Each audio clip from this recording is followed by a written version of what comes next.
નમસ્કાર, મારું નામ છે તેજસ મહેતા. બારસિમરોલી પ્રાથમિક શાળામાં આસિસ્ટન્ટ શિક્ષક તરીકે ફરજ બજાવું છું.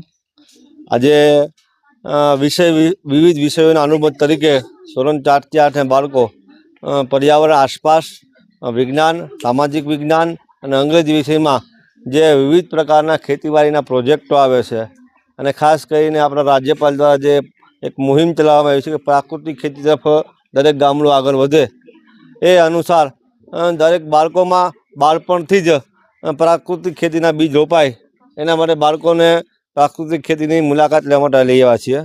અહીંયા રાજેશભાઈ ગજેરા દ્વારા ખેડૂતોની પાઠશાળા, જેમ આપણે એજ્યુકેશન નેચર કેમ્પ કરીએ છીએ એવી રીતે જે ફાર્મિંગ એજ્યુકેશન નેચર કેમ્પ અહીંયા ગોઠવવામાં આવ્યો, જેમાં બાળકોને સંપૂર્ણ રીતે પ્રાકૃતિક ખેતી કેવી રીતે કરવી એ સાધનોની રૂબરૂ મુલાકાત કરાવી અને એના માહિતી આપી છે. જેમ કે જીવામૃત કેવી રીતે બનાવવું, અળસિયાનું ખાતર કેવી રીતે બનાવવું, પછી સોલાર ટ્રેકર જે લાઇટિંગ દ્વારા ગોઠવવામાં આવે છે.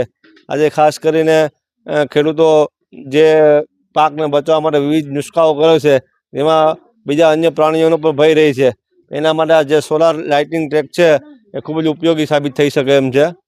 અને 0% બજેટમાં કેવી રીતે ખેતી કરવી અને એના ઘણા બધા પાકોના લાભ મળી શકે છે, એ રાજેશભાઈ ગજેરાએ ઉત્તમ ઉદાહરણ પૂરું પાડ્યું છે. આપણા બારસિમરોલી ગામનું ગૌરવ છે અને આના માટે અમે ખૂબ ખૂબ આભારી છે રાજેશભાઈ ગજેરાના. ખૂબ ખૂબ ધન્યવાદ.